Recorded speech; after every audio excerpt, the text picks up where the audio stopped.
Hey guys, this is Pam. I want to talk to you about communicating properly with your spouse. Sometimes when we talk to one another, sometimes, especially if we're having a heated discussion or argument, most of us would call it, that we're not really listening to one another. We're just trying to get our point across, and when you're doing that, you're hollering, your spouse is hollering, you're not really listening to each other. You guys are just kind of in the moment. Your feelings are hurt or whatever it is. You're trying to get your point across, they're trying to get their point across. You guys are talking and hollering and screaming at the same time, and you're not listening to what one another is saying.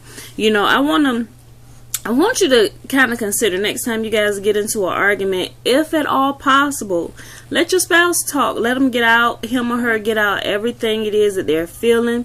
If they're upset, understand that they're upset and they're frustrated, and just let them get it out without you retaliating because they said something in the heat of an argument that kind of pressed your buttons a little bit. We all have been there. Me and my husband have done it many of times, and I just decided, I'm a little more laid back than my husband is, and when my husband is trying to get his point across, he's just gonna get it out, So, and I understand at times in his frustration, he just run off and say all kinds of stuff. Which is not right because we're all grown adults here, and we should be able to control ourselves and what we say. But that's a lot easier said than done, especially if you're in a heated argument, and especially if it's something that may really what's the word I'm looking for here, could really affect your family in a negative way. So frustration is there, emotions are high, but what I want you guys to consider is just let that person understand, first of all, what state they're in. They're upset, they're frustrated, and they need to vent, they need to get it out. Just let them do it, and vice versa.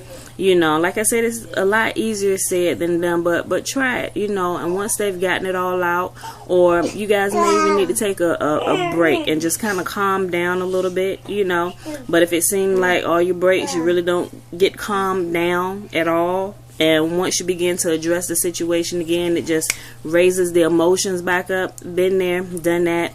We've had one recently. But what you need to do, you especially if you need to talk about it, you need to find a way to actually talk about it and get through it without killing each other, really. Some things just need to be talked about. If you guys can't agree on what it is you're trying to do, just agree that you disagree, and kind of move on from there, so. But that's kind of my little tip today for you guys, just kind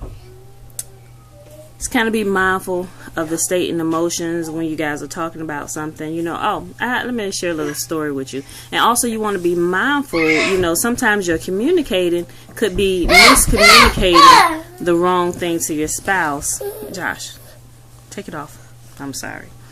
For instance, me and my husband were having a conversation about support, and support in the meaning that I wanted to do something, to help develop my speaking and everything. And so I asked him to support me, but he said he was supporting me. But what we found out when we talked about it, our definition of support was totally different. What he thought I meant by support was just him saying, I support you. Yeah, you're going to be good at that. What I really meant by support is, I need you to watch these doggone kids.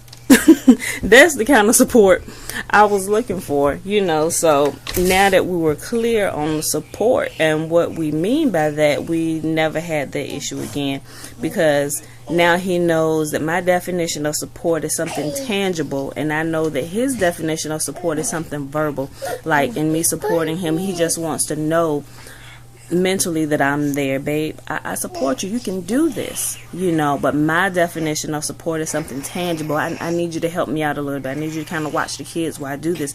That's my definition of support, guys. So if you and your husband are having issues about something just as simple as that, maybe you actually need to sit down and clarify what it is that you actually want, and not just kind of throwing the word around expecting them to understand what you mean and what you're thinking and what you're feeling. You know, so next time you guys are having a conversation or you're trying to communicate or there's miscommunication going on, you need to sit there and ask each other, okay, what do you mean by that? You know, when you say that, what do you mean? Because when you say that, what I think you mean is this. And a lot of times, 99% of the time, we're totally wrong. You know, guys, so that's a little nugget for today. Leave me a comment. Josh, we're recording. Okay, we're recording. Leave me a comment, like, share on your page with somebody, you know. But all right, guys, my recording time is up, you know. All right, so see you next video.